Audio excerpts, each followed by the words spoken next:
222 çökətmə yemi isə konkret şəkildə, yəni bəsləmədə qalan heyvanlara verilir.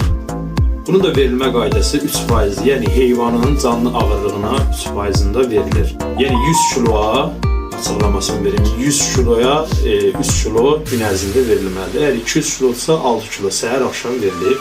Su isə sərbəst içim formada heyvanların qabağında olmalıdır. 330 kodlu yemimiz var, süd yemi. Bu isə heyvanlara canlı ağırlığını 3,5% nəzərdə tutulmuşdur. Yəni 100 kilo, 3 kilo yarım heyvanlara verilir. Bundan əlavə bizim toğlu yemlərimiz var, kodda 771-dir. Bu isə toğluların qabağında sərbəst. Suyu da sərbəst içim formada olur, yemi də sərbəst qabağında olur. Biz 941 kodlu yemimiz var bizim. Bu isə Pro-Yem adlanır. Pro-Yem də nədir? Pro-Yem kimin əlində xam malları var, həmən xam mala tərkibinə qatılır, heyvanlara verilir.